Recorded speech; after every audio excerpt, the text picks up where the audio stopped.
Pithapuram municipal మాజీ chairman doctor SSR మూర్తి నిరుపేదలకు పట్టణాభివృద్ధికి చేసిన సేవలు చిరస్మరణీయమైనవని ఏలూరు జిల్లా పంచాయతీరాజ్ ఉన్నతాధికారి తూతిక విశ్వనాథ్ కొనియాడారు. పిఠాపురం మున్సిపల్ మాజీ చైర్మన్ డాక్టర్ ఎస్ఎస్ఆర్ మూర్తి సంస్మరణ సభ పిఠాపురం పట్టణం బైపాస్ రోడ్డున గల రైస్ మిల్లర్స్ అసోసియేషన్ ఫంక్షన్ హాల్లో జరిగింది. ముందుగా ఏలూరు జిల్లా పంచాయతీరాజ్ శాఖ ఉన్నతాధికారి తూతిక Vishwanath, doctor serum Ravi, serum Prasad చేతుల మీదుగా డాక్టర్ ఎస్ఎస్ఆర్ మూర్తి చిత్రపటానికి పూలమాలలు వేసి ఘనంగా నివాళులర్పించారు.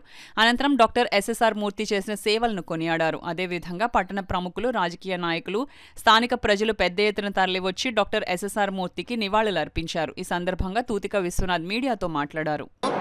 నూటికి నిండు నూరేళ్లు కూడా ఆయన బతికి మరి ఈరోజు వాళ్ళ కుటుంబ సభ్యులందరూ కూడా ఇక్కడ మహత్తర కార్యక్రమాన్ని మనం స్మరించుకునే కార్యక్రమాన్ని ఏర్పాటు చేయడం జరిగింది. ఆ కార్యక్రమంలో భాగస్వాములు మేమందరం అయ్యాం. ఇదంతా ఒక ఎత్తు అయితే మరి వారు పిఠాపురం మున్సిపాలిటీకి వారు అందించిన సేవలు, ఒక త్రాగునీరు సమస్య, మరి ఎన్నో వార్డుల్లోని త్రాగునీరు సమస్యను వారు పరిష్కరించారు. మరి ప్రభుత్వం అమలు చేసిన సంక్షేమ కార్యక్రమాలు, పేదవాడికి పెన్షన్ కానీ, గృహాలు కానీ, డ్రైనేజ్ వ్యవస్థను మెరుగుపరిచారని అంటే అది మరి డాక్టర్ మూర్తి గారి హయాంలోనే ఈ పిఠాపురంలో జరిగింది. విద్యకు ఎంతో ప్రాధాన్యత ఇచ్చారు. మరి పిఠాపురంలోని మరి పట్టణ స్కూల్స్లో మౌలిక సదుపాయాలు కల్పించడం, అలాగే ఇంటికి ఎవరు వచ్చినా సరే, ముందు పేదవాడు వచ్చినా, ఎవరు వచ్చినా, ఏ కులస్తులు వచ్చినా, ఏ మతస్థులు వచ్చినా ముందు వారిని ఆప్యాయంగా పలకరించి రమ్మని వారికి ఇచ్చే సేవలు అందించే విధానంలో మరి మూర్తి గారిని నేటి తరం రాజకీయ నాయకులు కానీ, నేటి తరం యువ డాక్టర్లు కానీ సమాజంలో ప్రతి ఒక్కరు కూడా ఆదర్శవంతంగా తీసుకొని సమాజ అభివృద్ధి కృషి చేయాలని చెప్పి మేము కోరుకుంటూ ఉన్నాం. అండ్ మేము ముఖ్యంగా మరి మూర్తి గారు అందించినటువంటి సేవలు మరి మేమందరం కూడా చాలా వరకు మిస్ అవుతూ ఉన్నాం.